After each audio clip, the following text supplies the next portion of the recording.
What do you think are the challenges at this point for Nepal? I think the main one is air quality. Life expectancy is shortened by several years. Okay. You'll have incidents of various respiratory diseases, cardiac diseases, cancers. So black carbon is one of them. Can you please explain? Black carbon, it's soot. It's what comes out of the chimney. Global climate change maybe is manageable with technology, with resilience and so on. But this local stuff is really hard to deal with. So when you build a house, if somebody was to take care of the low-hanging fruit, what can he do tomorrow? Ultimately, you've placed the human at the center of the design. Yeah. Because you think about his health, now you begin to think, what is he doing in this space? And if you design around that, and then the materials and so on are things that aid in that process. We could be a good example in the world for green products. What do you say about that? Nepal has some natural advantages. Entire electricity system is hydro. If that's the case, all the embedded energy of anything made in Nepal would therefore be green.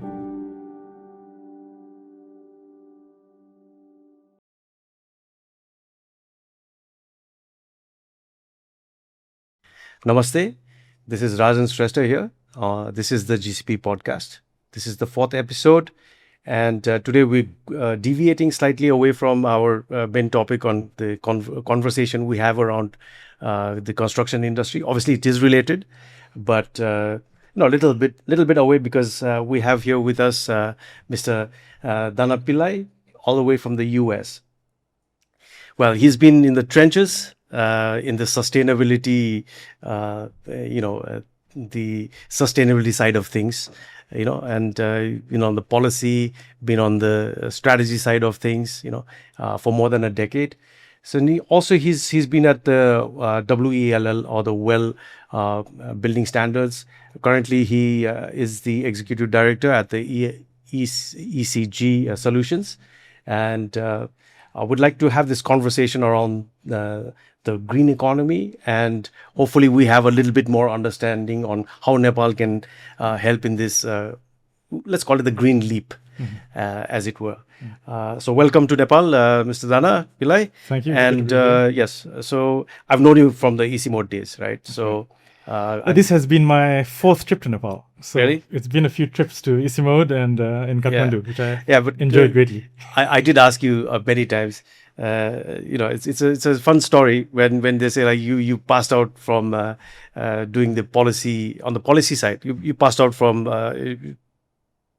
Columbia, was it? Columbia, yes. Columbia University. Yeah. So you've been on public policy and stuff like that. How did you end up with sustainability? And it is the public policy concern of the time. Okay. Yeah. And I started out much more simply though.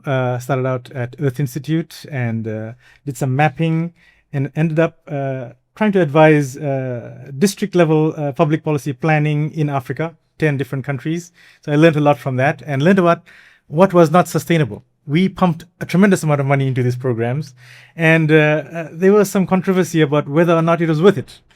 And so after a few years, I moved on to a private company who was interested in building standards.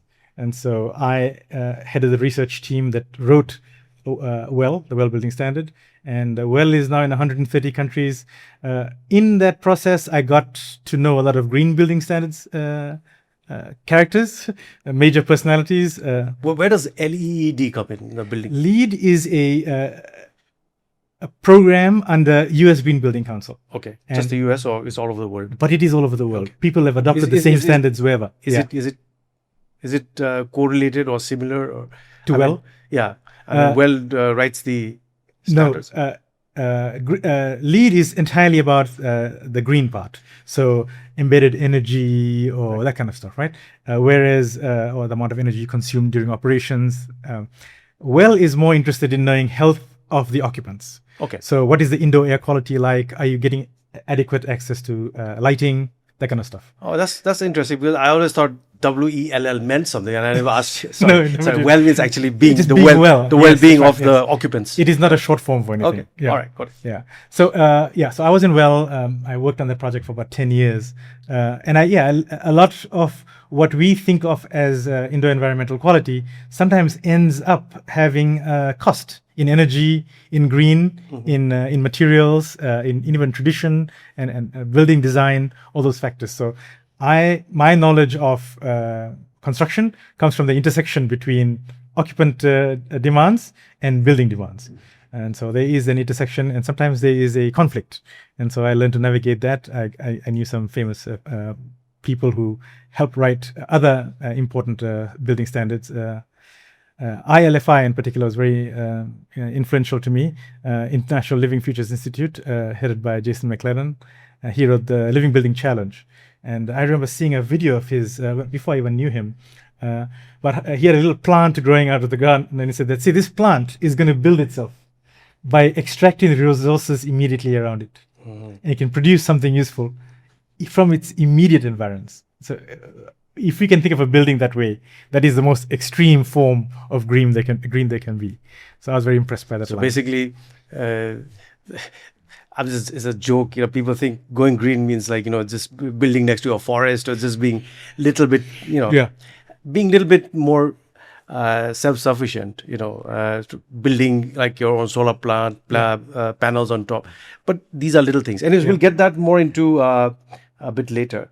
Mr. Dana, can you look at Nepal? Like you worked in Nepal. I mean, you've looked at Nepal for quite a while.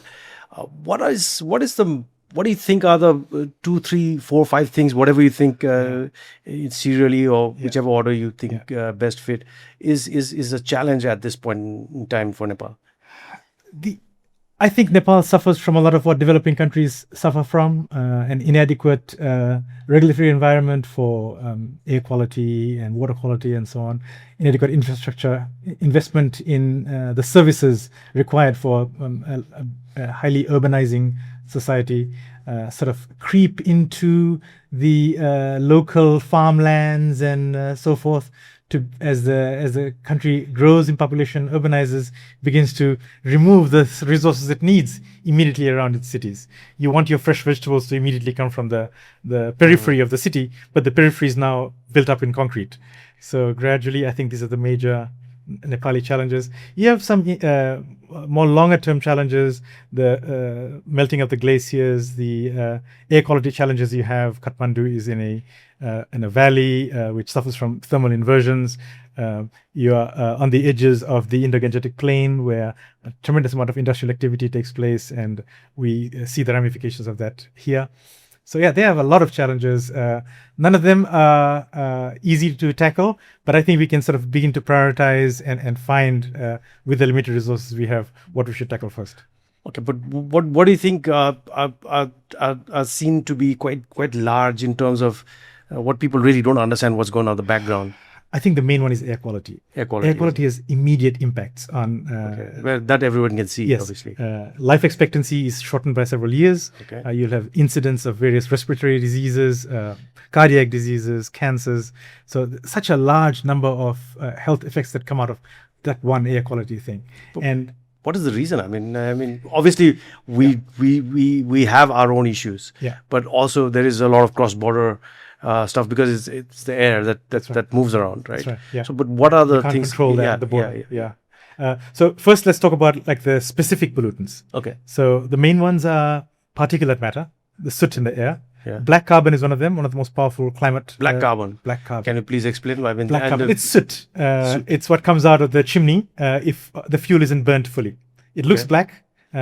Usually, in our environment right now, it comes with other pollutants, sulfur dioxide from the consumption of coal. SOx, NOx, whatever. SOx, NOx, exactly. And these are also extremely poor for our health. But those are mostly industrial.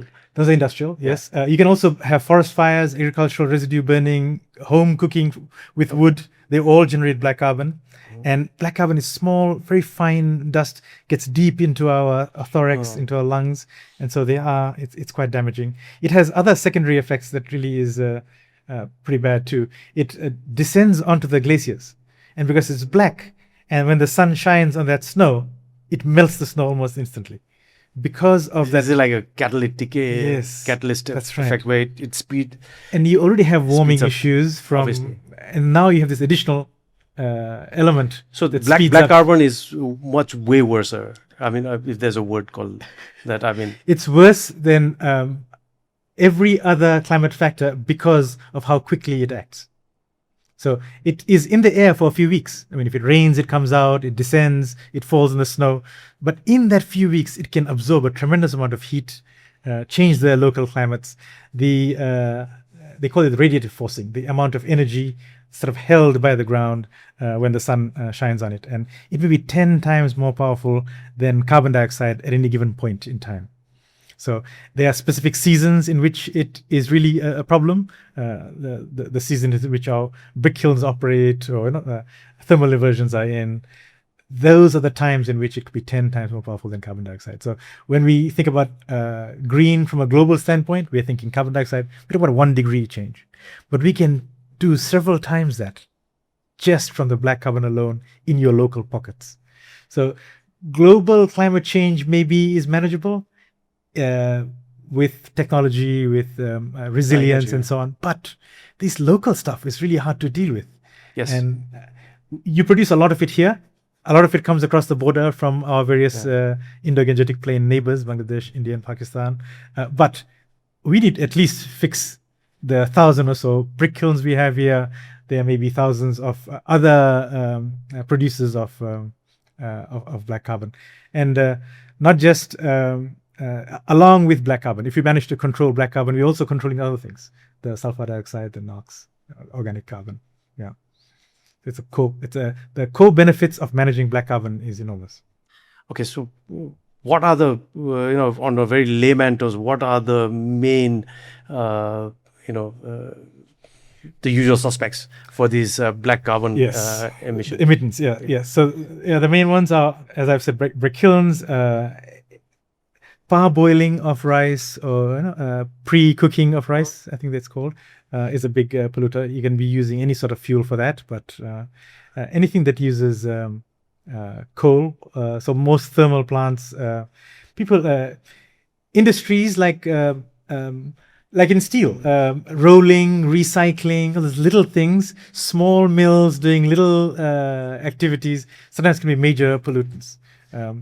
If we go further down the line, it's those backup diesel generators because your power wasn't reliable a decade ago.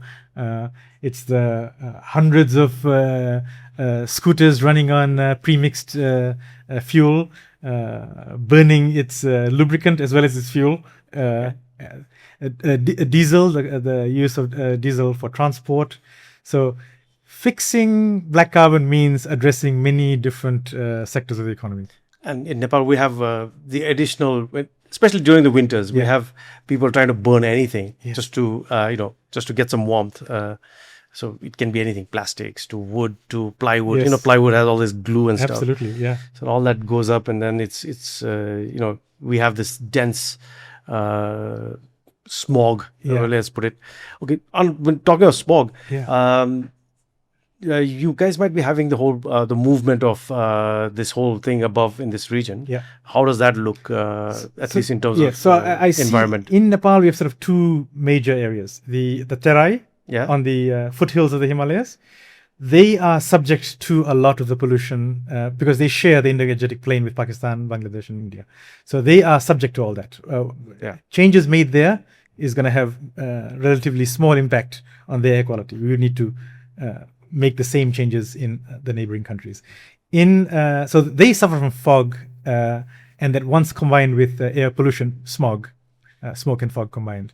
Kathmandu is slightly different. It's higher up, it's in a mountain valley, and it suffers from thermal inversions, where there's a cold layer of air above the city, trapping all the pollutants you make. So it's trapping everything. It's not escaping. In that bowl sort of thing. Just sitting in the pollution you make. Oh, no. So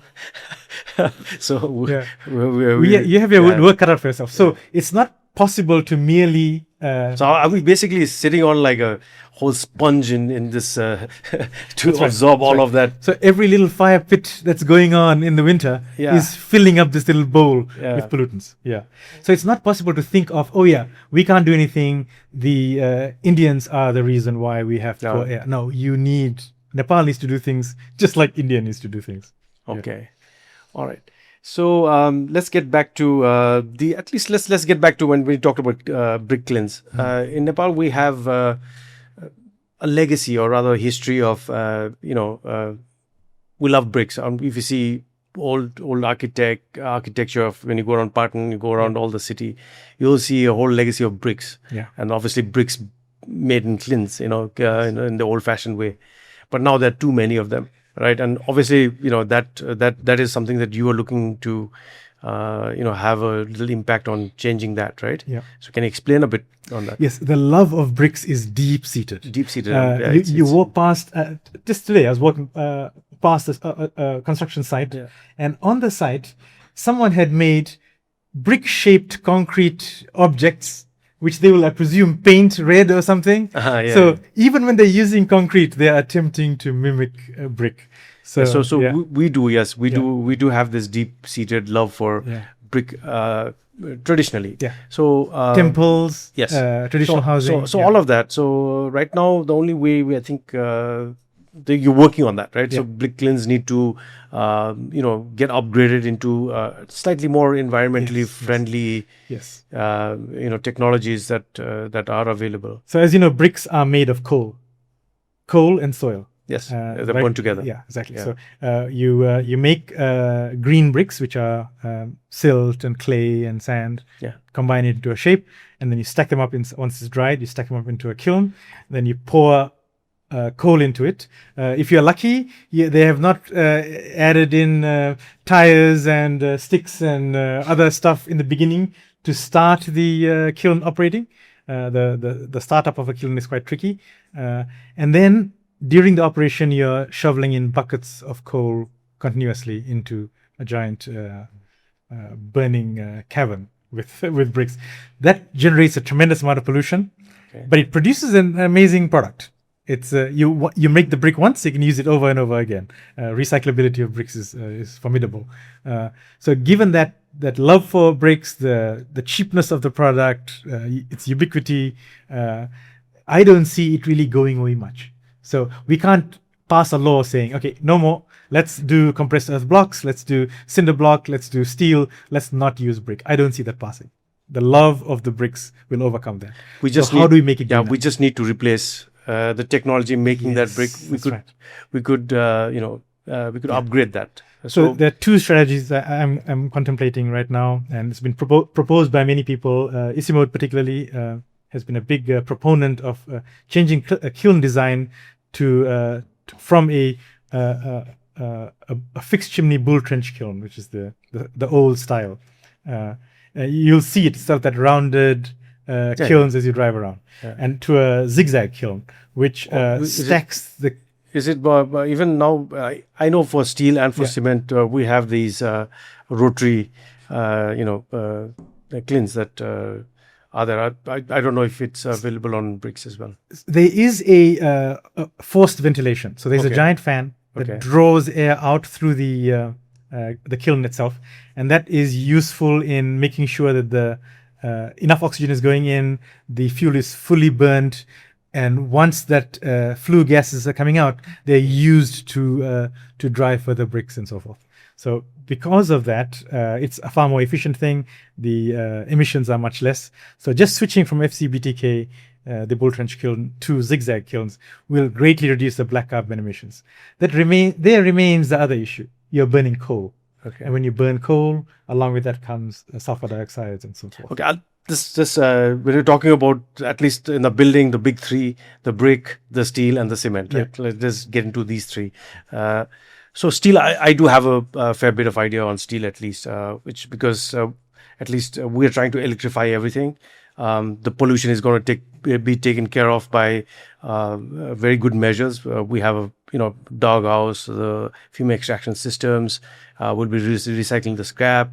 So what is going to go out in the environment is going to be largely controlled, right? So that part is pretty much taken care of. At least it is what we are trying to do.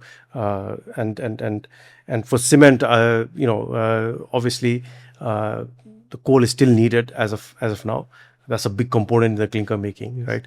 Bricks, you just said. Yes. So when you build a house, right? If somebody was to take care of, say, the low-hanging fruit, what can you do tomorrow? Yes. Well, first, buy bricks from the zigzag kilns instead of buying from the FCBT. Is there anybody in Nepal right now? I mean, anybody can shoot out in the comments below. Well, so there are about 300 zigzag kilns in Nepal already. Already? Okay. What happened was, after the 2015 earthquake, there's a substantial destruction of kilns. Okay. And so when people rebuilt, Isimode and their experts. Ah. There are a few engineering companies in Nepal who are very competent in this. Help people design the newer, cheaper to operate because you use less fuel. It's more efficient. And so that conversion took place. My challenge now is there remain another 700 or so FCBTKs in the country. And they did not change. They were not knocked down during the earthquake. When you say FCBTK. can you expand on that? Fixed chimney bull trench kiln. Okay. Yeah. Just to get out of the way. Yeah. Anyway, so when we look at these 3 to 4, you can tell me which 4 or 5 things that you'd really like to talk about. Yeah. At least very polluting ones. Yeah. We'll get back to the small pollutants which we just talked Yes. about, and maybe the little things that we can do to help with the environment and the air quality and what have you. Let's just get into because what I have noticed, what we have noticed at least in the steel industry was we are lucky in Nepal, right? We're blessed because we have enough rivers, and the rivers are giving us the hydro, and the hydro is giving us electricity, and the energy part of it is fairly better today, Yes. right? And we're blessed to have that, and what is the next step is obviously electrifying most of it. Yeah. Right. And we do have the resource to do that. Now, obviously, technology we can buy, and it might take some time. Yeah. But practice is something that we have to improve upon. Right. Mm-hmm. Practice is a quite integral part in terms of, again, like the mindset. We have to keep improving practices. So, what do you have anything to say with the practices, and what are you going to do? Absolutely. So, Perhaps I place cement and steel in a similar bucket. Unlike the small informal producers of brick, these are relatively large organizations with the resources, technical capacity, sensors, ability to deal with information coming in to optimize production while minimizing environmental damage. Yeah. So I see, of the 3 pieces you said, cement, steel, and brick is the weak link. Okay. Which is why I'm putting a lot of my effort in it. Now, I do see lots of room for potential improvement, even in steel and brick and cement, even though they are so far ahead of brick. And I do imagine that with developments in sensor technology, in artificial intelligence, in operationalizing any small improvements every time, so the standard operation procedure of the factory is always at the absolute edge of what can be achieved economically. That's the way to go for them. Yeah. So we have coming back to the steel industry, which I'm a bit accustomed to. So what we have at this point is a lot of scrap that is still unused in government areas in Nepal, and that can be recycled. But it's been politicized quite a bit, so that needs to come out, right? It's not available for sale. It's for various reasons, right? It's locked away in various government organizations, right? So if that could come out, right, so that we could recycle all of that. Like I said, we have this energy that is green, that's renewable, and we can use that for our steel, which can be electrified. All the whole process is inside.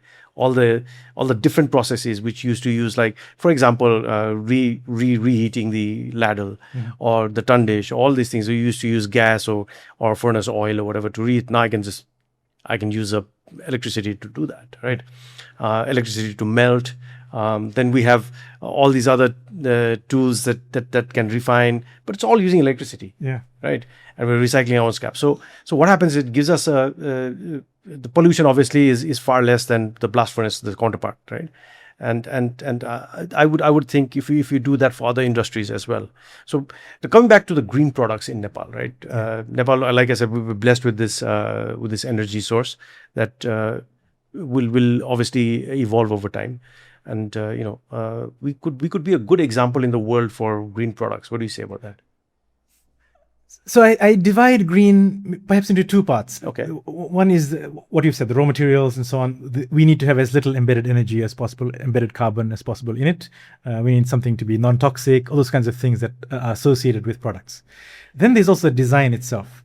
You can design a building with the same green materials, but it's an energy hog. You run your AC to keep the damn thing Yes. operating and so on. It is an uncomfortable. No, I get you. Yeah. So there, I think maybe there's some gaps. There has been a transition from traditional building to modern building in a sort of haphazard fashion, in my view. There are some reasons for it, mainly the threat of earthquakes. So there's been a rush to shift to rebar and concrete to provide that sort of Yes. binding and so on necessary for buildings to become stable. But along with that, I think needs to come passive designs for environmental. No, what I'm trying to say was, for most of the products that are coming out, it could be different things. Yeah. Right. So even small products. I'm not talking about building products here. So I'm talking about various other products, even like making this. Say. Yeah. Right. It could be a green product because we're using electricity, and the same cup which you buy somewhere else, the electricity is from a dirty source. That's right. Versus this. What I'm trying to say is Nepal could become an example of very much of all these green products. Now, when somebody wants to understand what is a green product, you can explain because it's a very complicated, or it's a large word, right? Green. Right? I think I'm getting you now. Yes. Okay. So yes, Nepal has some natural advantages. Yes. The entire electricity system is hydro. That's huge. Almost. Yeah. We have some renewable. And some solar here. Yeah. But micro and regular hydro is huge, right? Yeah. So if that's the case, all the embedded energy of anything made in Nepal would therefore be green. If you're not using coal, you're still importing about 1 million tons of coal a year. Yeah. Yeah. So that in itself may be a way that Nepal can compete in global markets. I see a future where green products made in Nepal, almost by definition, can be competitive in the global market because other countries will begin to raise tariff barriers against goods that have high embodied energy or carbon.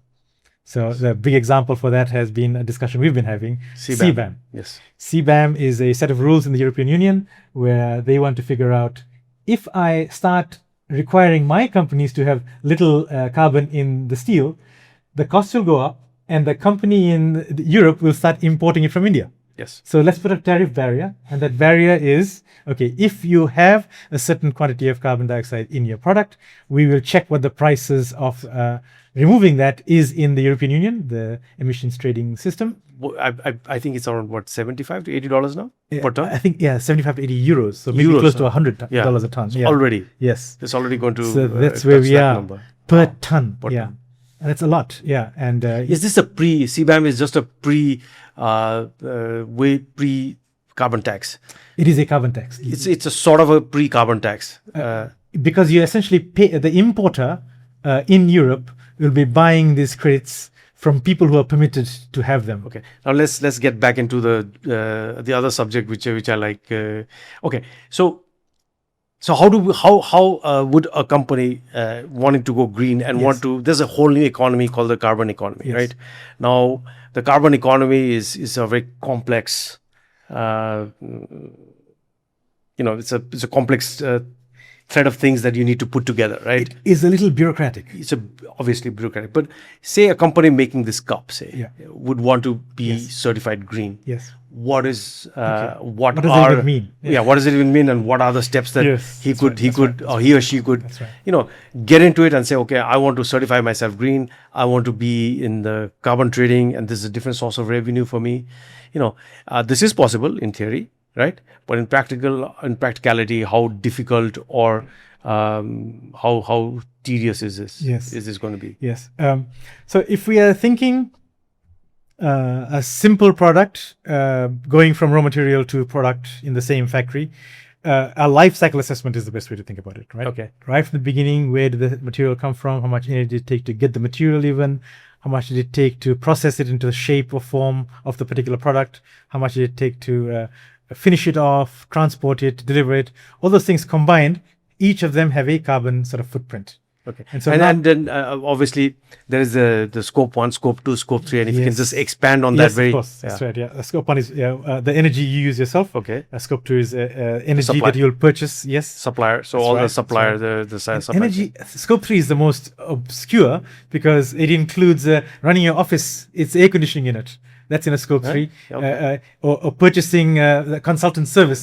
What energy did he use to provide you that service? So silly things like that, right? Okay. So your suppliers have their own energy footprint that you have to pull in. Whatever vendors you might So how long will that take to certify somebody?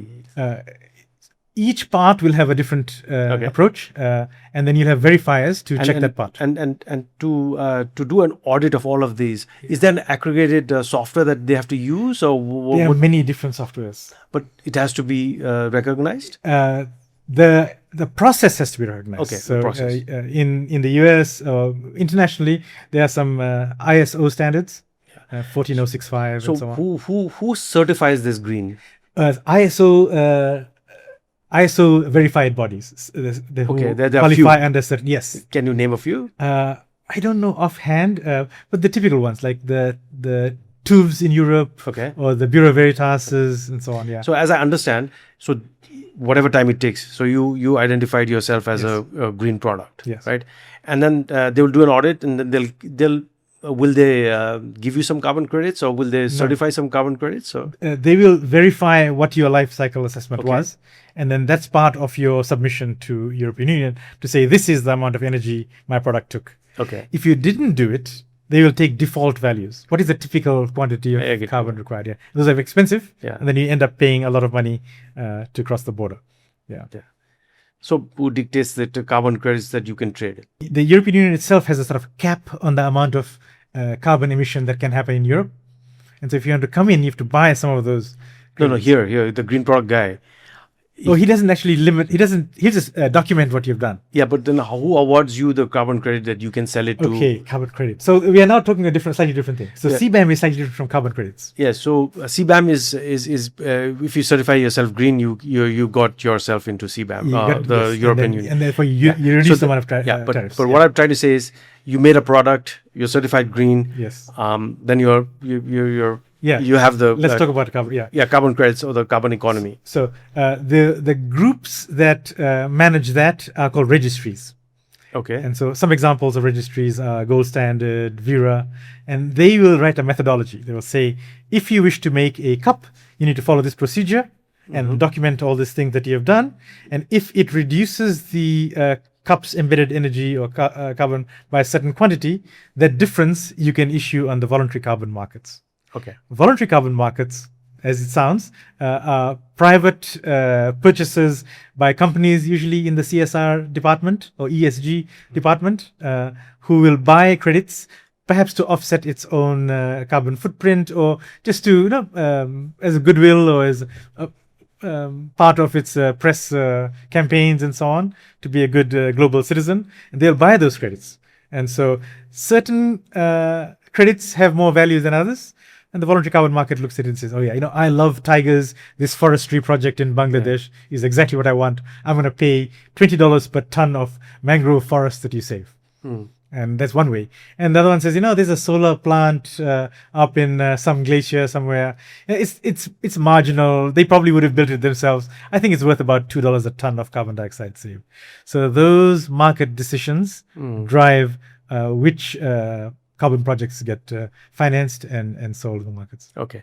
So because Nepal does stand to gain a lot from this economy, the green economy, and then obviously let's just demystify this whole because there's so many words thrown at things. Sure. So you have the green economy, then you have the carbon economy, then you have the words that get thrown out, which are too many now. So net zero, decarbonization. Then you have you know the rest, right? So if you can just give a few and say these are this, and because now the trend is under this particular headline, and obviously we are at this point in time where at least Nepal sits in the right side of this current moment to establish a lot of its future industries, and as the landscape improves. Before I do that, Nepal sort of seemed to have missed a huge potential issuance of carbon credits during its reforestation phase. Between the late 1990s to now. Yes, so we've seen a lot of so much reforestation, but no carbon credits for it. And so in a way, you've missed that forestry window. Now it's here. and so it's not additional. Yeah. And so carbon credits can't be issued. Yeah. Right. But yes, okay. So let's demystify some of the terms. Let's say Hammer Steel wants to become net zero. What the hell does net zero mean? And so now we're trying to prove that the entire output of Hammer Steel does not have any carbon dioxide in it. It's difficult to do. Okay, let's say the energy part you have completely transferred to electricity. Yeah. Hydrogen, hydropower is the entire source of that energy. Okay, you've managed to meet it there. You will still have some energy It's requirements. 0.3. If I use the electric arc furnace, it's going to be roughly 0.3 tons of carbon for every ton of steel used. And where does the carbon come in from?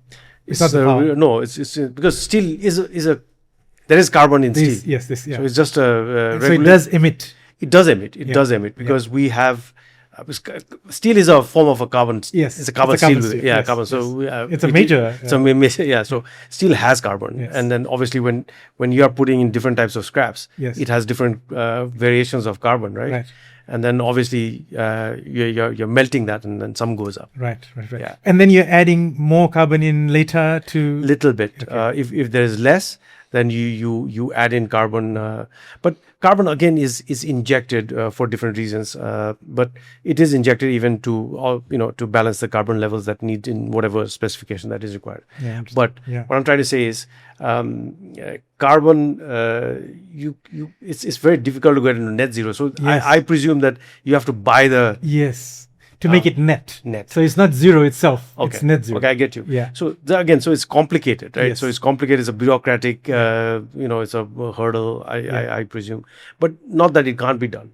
It can be done, yes. I think, and having a conscious policy saying that we are going to invest in some carbon sequestration of some sort, carbon dioxide removal project, which probably should be in Nepal itself.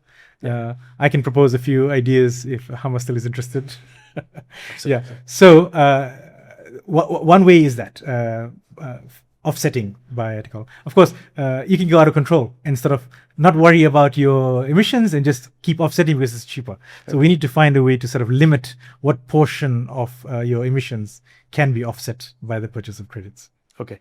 So since we're on the term of demystifying, so we can just use some of the words so that Have you? So carbon dioxide removal is a broad term, right? We can go industry by industry. So we have forestry, agriculture, forestry, and other land use is a typical phrase. And this is a big source of energy, maybe a quarter. There's buildings. Buildings produce about another maybe 20%, usually in its operations, not so much in its, the embedded carbon is a small portion of it, but the majority is the running of the building, which is why I thought building design is a very important part, because that's the day-to-day carbon emissions. There's industry, where we talked about brick kilns and so on, they all fit in there. And there's, the commerce and everything else, transportation, other little smaller sectors. They are being dealt with, transit in particular, slowly going electrical, building operations going electrical. All right, so one of our issues is that the globe has about 1,000 gigatons of carbon dioxide in the air in excess of what does that mean? A gigaton, 1 billion tons of carbon dioxide. But what does it mean for the world? I mean, carbon dioxide is a global is a heater, right?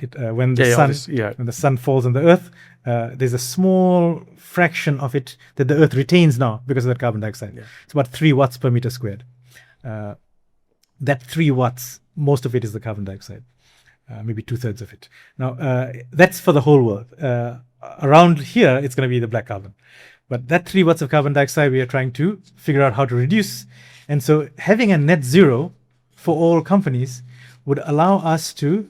So every year, we emit about 40 gigatons of carbon dioxide into the 1,000 gigatons we've already done in the past. It's about 3,000 gigatons in the whole world. To get it down to 40, eliminate the 40 gigatons is what we're talking about. Making Hammer Steel produce net zero steel, buying carbon credits that suck carbon dioxide out of the atmosphere. That quantity is, so the globe is trying to aim for net zero. Maybe it doesn't have to go really all the way. A certain portion of carbon dioxide we emit is sucked in by the oceans, by forests, by the soil. And so there is some play. We don't need to go all the way. So we can always be burning some amount of fossil fuels. The carbon dioxide removal methods that were just a decade ago most promising, carbon sequestration, for example, like People tried putting into rocks or pumping it deep into the ocean and so on. These are proving to be extremely expensive. I think maybe easier just to convert our. I think hydrogen is also, it's a lovely thing to talk about, but extremely expensive. Expensive as a product. As a product, and to transport it is difficult to manage. Yeah, it's a very small. So we're still quite away from that. Coming back to Nepal, I think in Nepal we haven't started our mining yet as other countries have. So I think we're on that phase where mining will probably start.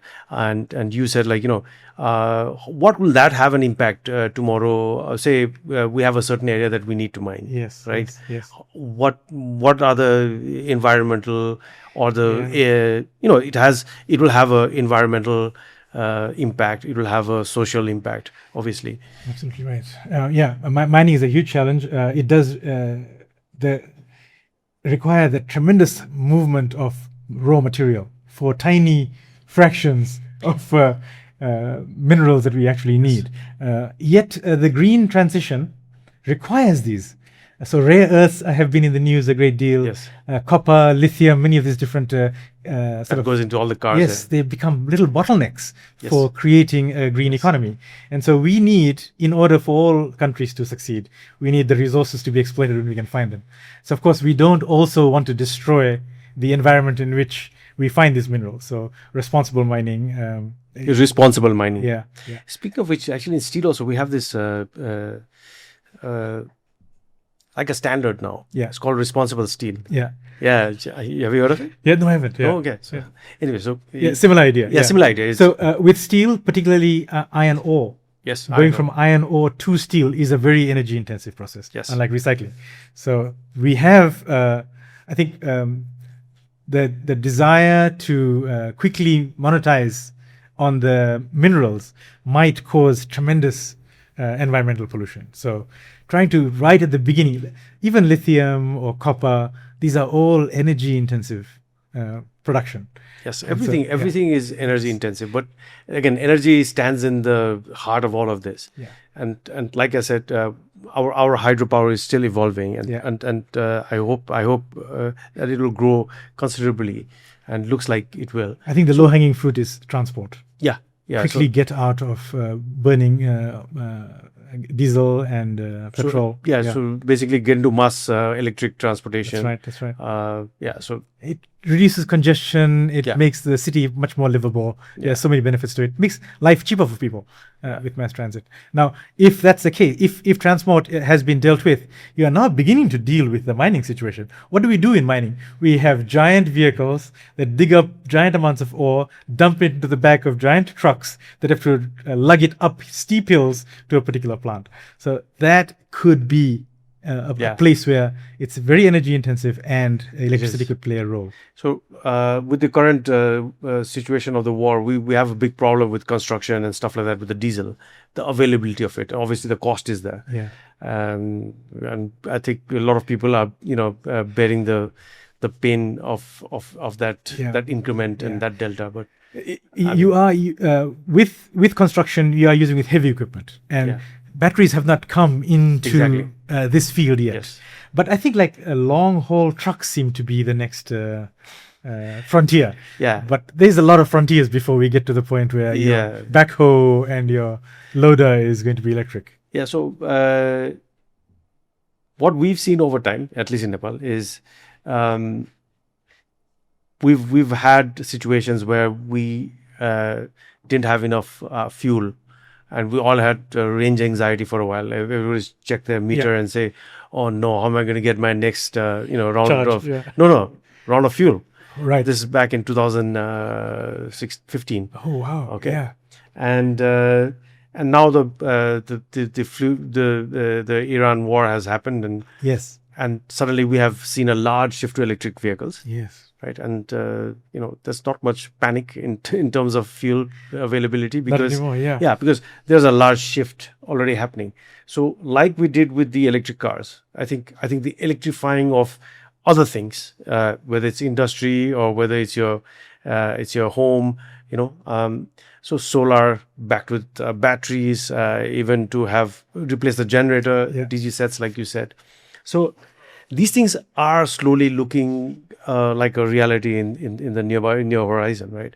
And we in Nepal, actually, everybody during the load shedding time, it was very normal for people to have a battery, an inverter, and some solar capacity, right? So Keep the fridge running. no, it was mostly to pull in water and Oh, Yeah. more essential than that. yeah, because we had 8 hours of load shedding, 8 hours. That's a little much. Yeah. That's a little too much. So people were really worried about how to get water, simple stuff.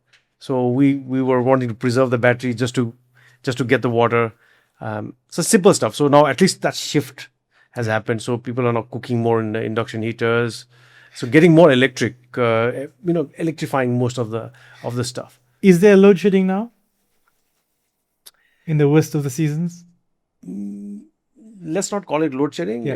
It's called suggested closure. This is kidding. But there's no shutdown There's no shutdown per se. because you're buying electricity from India No. Yes. Some of during them- the time when yeah. you So have no. we are in a funny situation. So in the when we need it the most during the winters, our rivers Dry. are getting drier. So there's a deficit. Again, when the rivers we have surplus, so we sell back. Right. Right. So So there is. net you're still exporting electricity. I don't know the exact Yeah. data, but Yeah. so anyway, so that is what's the general scenario here. Mm-hmm. So what generally consultants you're a consultant, right? Absolutely. And with the advent of AI, Yeah. right? They say they're going to take your Yes, job. that's right, Dana, that's right. Yeah. Can you expand on that a little Right, bit? right. It's a hard question, but Yes. It's definitely close to my heart. yeah. My theory is that AI is most beneficial when it has a data set that it can build its insights on. And so the large language models, I think, is not where a consultant should play. A large language model can make a very nice PowerPoint presentation and present it to somebody. But I think consultants should use their own data sets, get heavily involved in sensor networks, in accumulating the right collections of information, and then apply AI on that to provide insights to their clients. So that's my view of how consultants work in the AI world. And the best question I can ask somebody, generally consultants will you pay somebody Yeah. to tell you what's wrong Yes. with certain things. Yes. Now I'm going to ask you another questions. What is right in Nepal? Right. What have you done right so far? I haven't built a data set for that. Okay, no, I'm just saying is you have a certain idea because you've Yes. been here. What have we got right so far, at least knowingly, unknowingly, or however? I think the rapid development of the hydro industry over the last 15 years Yes. has been an enormous game changer for Nepal. Yeah, but that was a need, right? And that's a resource we have. You You have the highest mountains in the world. You have the monsoon. So it comes and dumps the water at the top of the mountains. Yes. And you collect it at the bottom. That's why which I is say the best place. God has blessed us with Yes. that, at least. Yeah, absolutely. Right. Yeah. So Okay. that is one. That's one. And you have the tourism resource. You have a tremendous population of hospitable people willing to take people around and show them the country. I think this is highly underutilized. You just went trekking to Langtan. I've just yeah. I love the trip. Loved my guide. Just the quantity of infrastructure is minimal. It seems as if almost the process for getting a good tour is designed to eliminate 99% of potential tourists and allow only that 1% to view this beautiful place, which may be the right approach. But I would say Nepal needs more of a mix of tourist experiences, and some of it should be more family oriented. And, it's okay to have babies look at mountains too, not just 20-year-olds who are extremely fit. We do have. I know you went to one of those treks where it was quite taxing. It was quite taxing. Yes, it's right.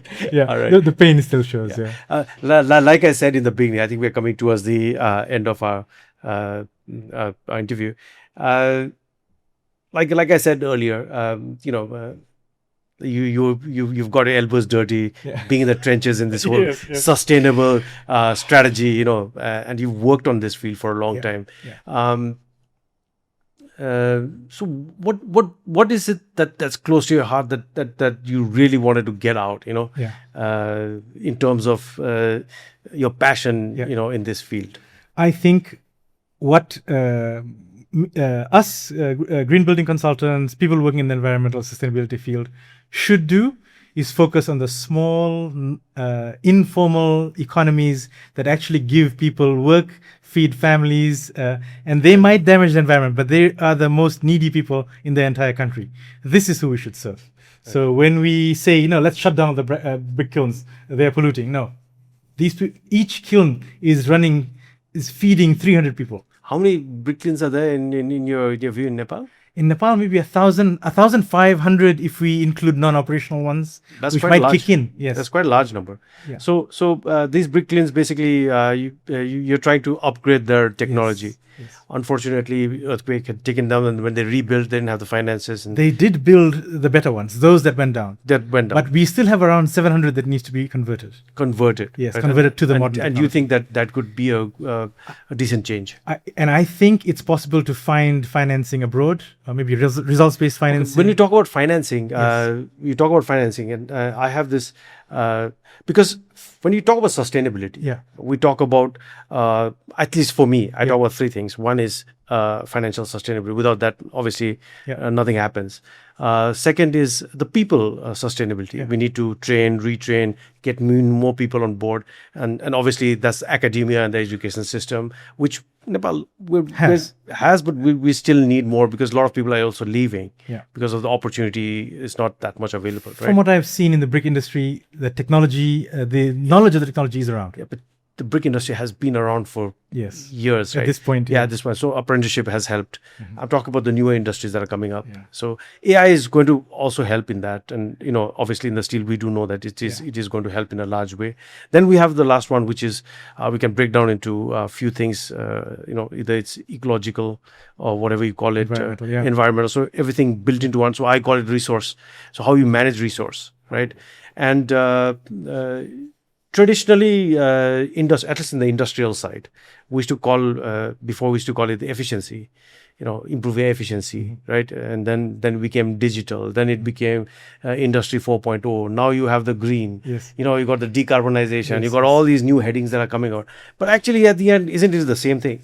It's the same thing. It's just you improving efficiency, right? Is it not? That's right. It's improvement and. With modern sensor technology and so on, it's also observation. So another jargon term for you, digital monitoring, reporting, and verification. So DMRV. Who comes up with all this? I don't know. I just kidding. There's a special place in hell for them. So DMRV is what I am trying to figure out for the kiln industry. Okay. So now I have, so as you said, we got to observe what's happening to the people. The laborers and so on, and managing environmental conditions at the kiln is beneficial in itself, right? If you remove pollutants, they are the people who live immediately around the kiln. They'll benefit. The environment itself, it's using soil that could have been used for farming. It is an opportunity cost. There's coal it's using. We could reduce that. So. Resource use reduction, environmental damage reduction, livelihoods protection, they're all part of that same thing. But monitoring is where I think you now have the money, you have the finances, you have that economic sustainability part. If I spend this much money converting my kiln, do I get that money back? I am creating a commodity made hundreds of times across the country. Each brick is worth a tiny amount of money. I can't risk putting money into this. We need to take some of this risk away. Brick production is a risky business. Construction is a cyclical thing. Yeah. It's not every year. Some years are better than others. Yes. You're just sitting on these tons of bricks that you've made. You've paid for all that coal, and it's just sitting on your yard right now. Yeah. We need to ameliorate some of that financial risk. Okay. Since we're on the topic of finance, so we have this whole new heading on green financing or green. Different people have green bonds. I've heard. Yeah. So all these things are coming on the name of green. Yeah. So we call this whole thing the green economy, right? is it not? Yeah. So, like I said, it's so complex for general, the general people, because there's so many things put into these little headings with different acronyms and what have yous, and what are we going to or what should we concentrate upon? Yeah. I believe getting hold of green fund is as Yes. it's there, but what are the things to avail that? So perhaps there are three buckets. You can go to a bank and get a loan and maybe look upon favorably because it's sustainable. So there may be some reduction in interest payments and so on. I don't think so here. No, maybe it will Yeah, come, but I yeah. don't. There is the international financial institutions, Okay. the World Banks and ADBs and so on, who might give you the country money to pursue some environmental goal. Okay. Then there is the voluntary carbon market, who will, it's sort of an after the fact, if you do something that's sustainable and it reduces the carbon emissions, those carbon emission reductions could be monetized on the voluntary carbon market. Yeah. Okay, something maybe could be possible. Say, suppose I be maybe somebody making the same cup Yeah. is certified green. Yeah. Can he issue green bonds? Say he wants to Yes. upgrade.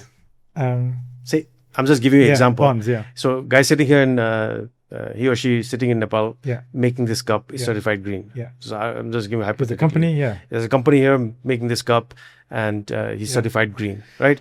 So he wants to upgrade, he wants to avail the finances for Yeah, it. yeah. Can he issue a green bond? And if there's an agency that will, I don't know. Just trying it out Yes. I'm not an expert in this, but I think typically a green bond would be sort of a collection of many green projects. And so it's done by a different agency, some sort of there. Yeah, so investment here, bank or something, yeah. so a bank does that here. Yeah, So he issues a green bond, and Yeah. then he raises capital, and Yes. then he gives a That's right. company. Yeah. Okay, all right. So That seems feasible. Yeah. Yeah, so this again just a hypothetical thing, because like I said, the green economy is it's got so many components to it, Yeah. right? It's not straightforward, right? Yes, yes. Because then we talk about There the are many environment. ways to get the resources necessary to do a green project. The way we think over here, at least mostly, is because we live in this little space, landlocked space.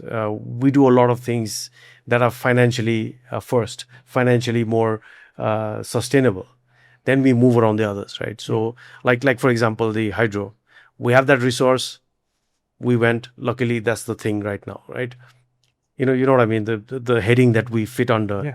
is advantageous to us, Yes. right? Beneficial to us.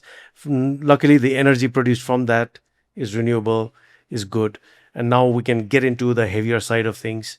And yes, then I think hydrogen has a long way to go before it's fully yes, utilized. but it's Shifting moving from- rapidly. yeah. It's moving rapidly. Shifting from run of river to dams, That's what because I the think glaciers are going to be gone. that's the next move, I think. Isimod says that if temperatures rise to the middle scenarios of the UN projections, you're losing 35-40% of Water. Glacier water. Yeah. And again, we just have to wait and pray the monsoons come and dump everything back out. The monsoons will come and dump in rain instead of snow. Yeah, but the rain again comes back in larger volume, so Yes, that's we'll have floods rather than Yes. which we are seeing symptoms of. That's right. already. So yes, every 1% increase, every 1 degree increase in the atmosphere's temperature increases the water content by about 7%. So there is a lot more moisture in the air. Yeah. Right. It also means that the temperature rise will make everything evaporate faster. So you're also losing more water too. But the only solution seems to be dams, because it comes fast, you got to stop it, and then you can release it slowly for your water, for your irrigation, for your energy, and there's no avoiding it. Okay, is there anything that you'd like to add on to this whole sustainability and the green aspect of? There's, I mean, if we can return to our construction practices. Yes, why not? Sorry, we completely this is agree. a bit of my So I think Nepal is ripe for green buildings, and it means better design, Yes. not just better materials, and it means tying back to traditional architecture, or at least speaking to traditional architecture, and thinking about restoration of buildings, thinking about renovation, thinking about making additions that have some element of the past. So it's a combination, obviously. Yeah. You get the rebar, you get the cement. Yeah. It has to be in proper combination. Yeah. The design of that, the structural engineering design of that, so that you get the beam that will withstand the earthquake, right? That's right. So obviously, sustainability also works like that. The good design, looking at all the factors involved. Water is another crazy, Yeah. stuff that we haven't even. It's a huge one, and and just finding a way to conserve water. Yeah. There is the Nepali tradition of just letting the water taps run, and so that's going to be a challenge as we Speaking have less of tap it. water, Europe, US, you turn the tap on and you drink it. Yes. Here it's a sin. Just Yes, that's right. if you want to have a bad day, you drink. You drink, But people do. I mean, You have to sometimes. yeah, you have to. But what I'm trying to say is, yes, now there's RO, all of that, but water is still, drinking water. It leads to still a tremendous problem. plastic waste and so forth. Yeah, and yes, the purification of water should be a municipal function, not a household function. I'm trying to think. Yeah, but we use RO. Remember this: electricity was barely in every house. Now, I'm just saying the same thing should apply for water. Potable water should be in every house, and there shouldn't be blackouts. Yeah. Okay. Mr. Dana, funnily, we don't have any seas. We're very far away from it, right? And they say, the sea level is going to rise every, I don't know the exact. A few millimeters a year.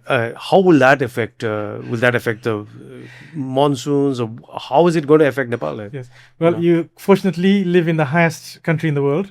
You range from 8,000, almost 9,000 meters to about 100 meters. So you're still 100 meters above sea level. And sea level changes are expected over I know we're about 400 feet at least. 400 feet, eh? Yes. Yeah.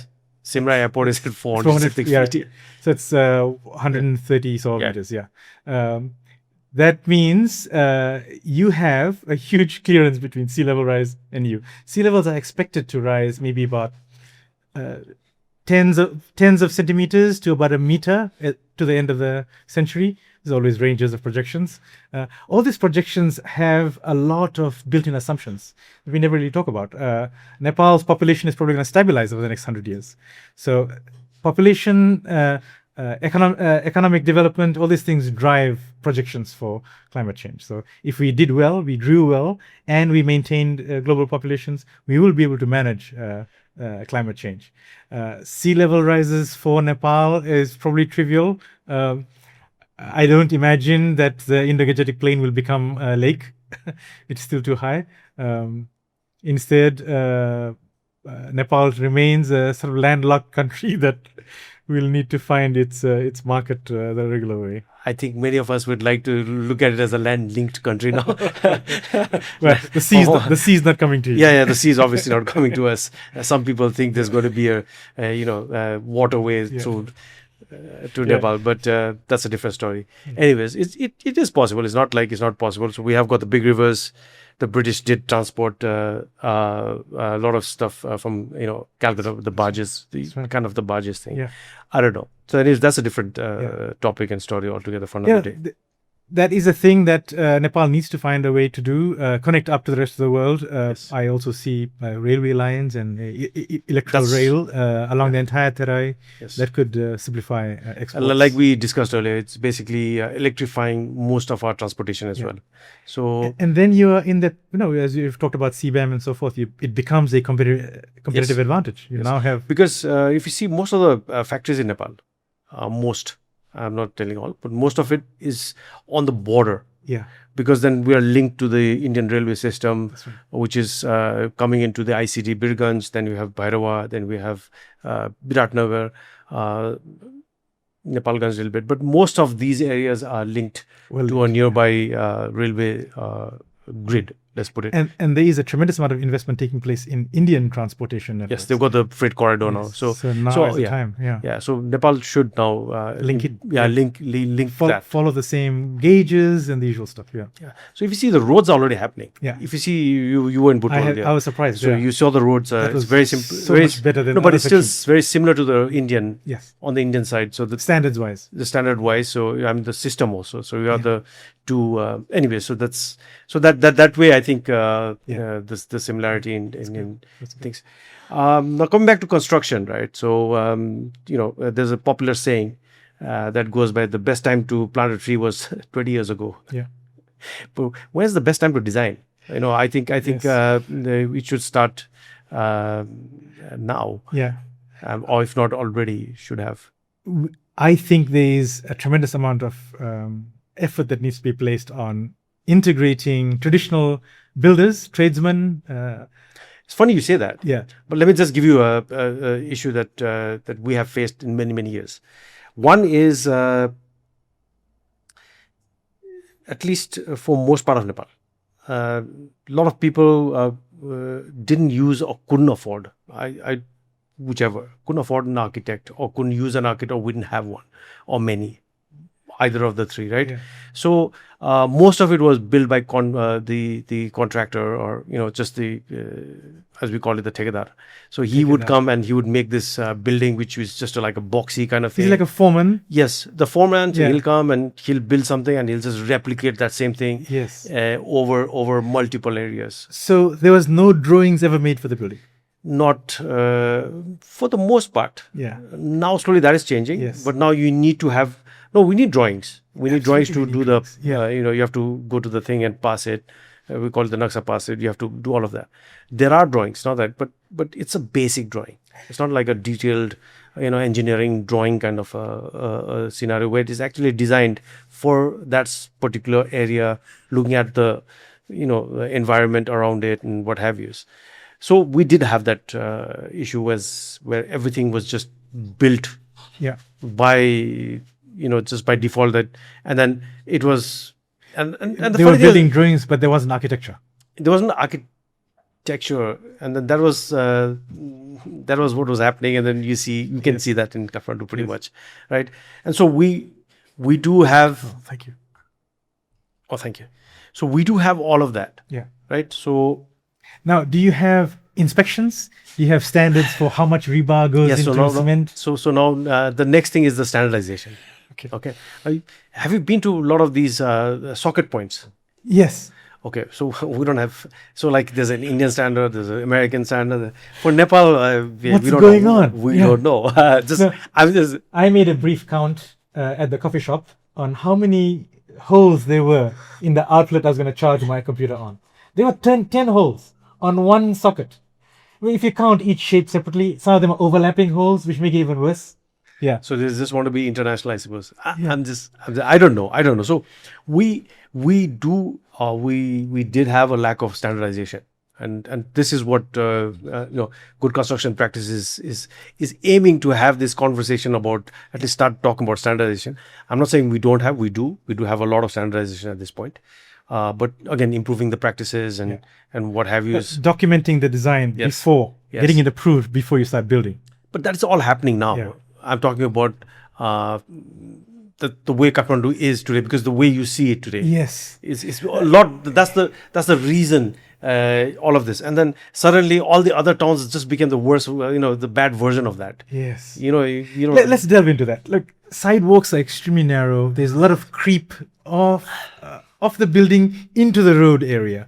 There seems to be no zoning saying that this particular area is of traditional importance to Kathmandu. We should preserve the buildings here. There's no red line saying no, you can't put on a big neon sign. So and like I said, we have a lot of issues, and we have to sort of get that sorted out. But yes, it's I think work in progress. Yeah. And what I'm trying to tell you was when we started this thing about the whole designing and all of that. So when I said we have to the whole concept of thing starts off with the design itself. Yes. So we had the problem at the design itself. So yes.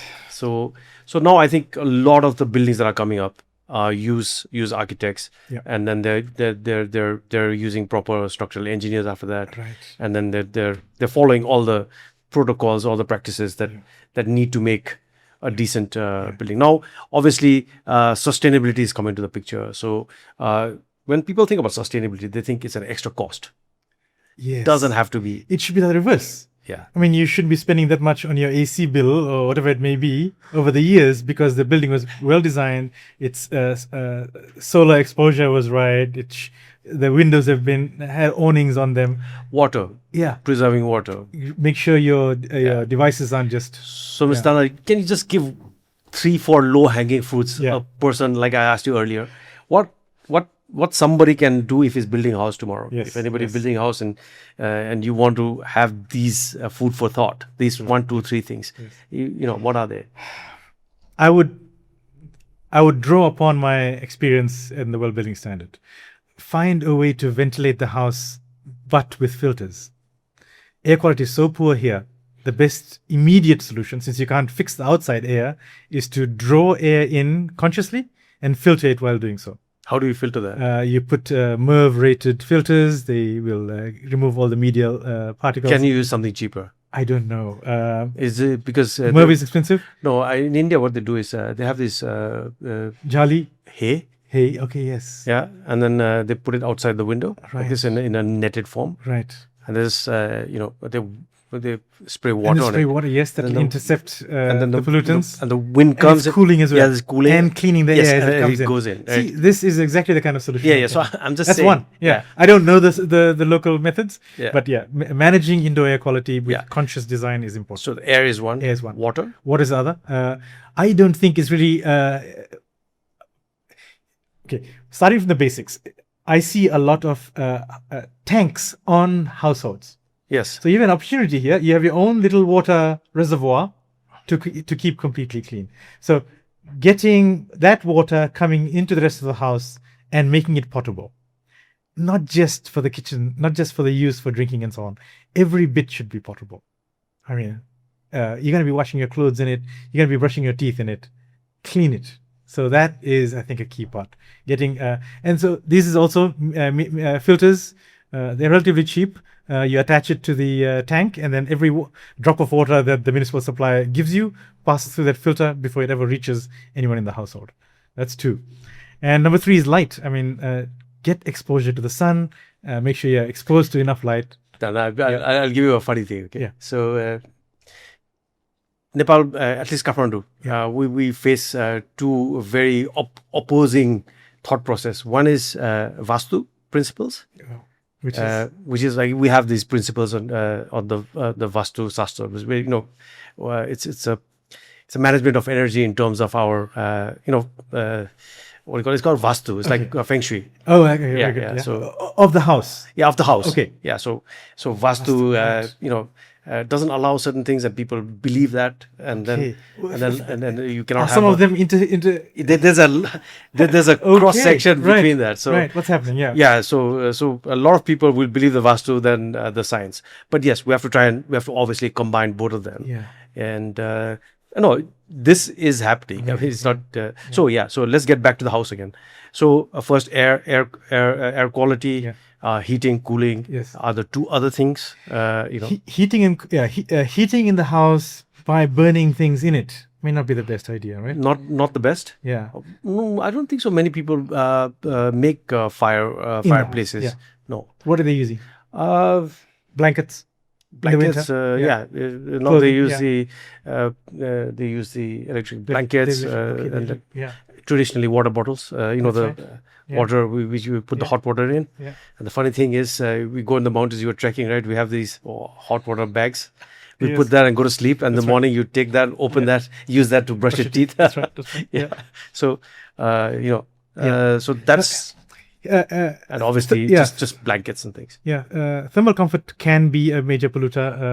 And I come from in the US. We use my house uses Radiation. gas, natural gas. Water radiator across the house. So that is separately ventilated. It's burning in the basement. So any emissions live there. But yeah, I've been on the hikes, and it is a fireplace inside the kitchen. Yes, that it's everyone's sitting generally. us around. So kitchen There's is the wood heated. going in. Yeah. Yes, so there's wood going there, and then there's this pipe there, and Yes, that's yes. radiating out. Yeah. But they have no other choice, That's right, that's right. Obviously, they use the gas, which you saw gotten on ponies and going up That's and right. everything. That's right. Yeah. So, but that's a different thing. So, Yeah. so you got the heating, you have the Yeah. cooling, you have the air, obviously filtration. Then you have the light. Yeah. So, light is obviously important on the here because we have the southern Exposure. southern face that we Yes. would like because the sun here. Yeah. Is more better from the southern facing. Yeah. Yeah. Right. You're slightly temperate. Yeah. Just above the Tropic of Cancer. So yeah, you have southern exposure all the time. Yeah. I think exposure to the sun, physical exposure to the sun. I mean, when you get a highly urbanized society, you start sacrificing on compounds, on grass, on open spaces, and you fill every square foot of land, and you keep going further and further up, leaving little place for you to actually experience the sun.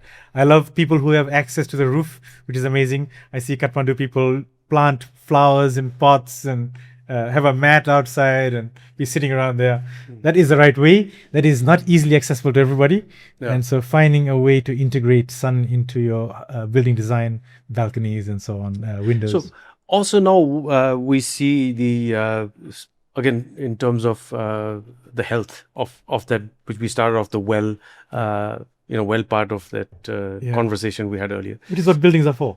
Yeah, so the occupants basically now it's becoming a large part in people's design process that the people living there should be, the design itself should help the people in there become or maintain their health, right? So exposure to sun, walking in barefoot on the grass, all of that. So they can walk freely, all of that. So design at the end is a large part there. It's a lot. Yes, that's right. Large part That's of the right. practice. That's right. It is, and essentially it is a goal, right? Ultimately, you've placed the human at the center of the design. Yeah. Because you think about his health. Now you begin to think, what is he doing in this space? And if you design around that, and then the materials and so on are things that aid in that process. It's not so much a driver. Yeah, the driver is always the human occupant. Awesome. All right, I think we're coming to the end of the show. Thank you for this lovely masterclass, Dana. And I think we'll close here today. This is the GCP Podcast, and I am the host, Rajan Shrestha. And hopefully you can share this with one engineer or somebody who loves to know about sustainability and all that there is in it, like Mr. Dana has said. And till next time, bye and namaste. Thank you.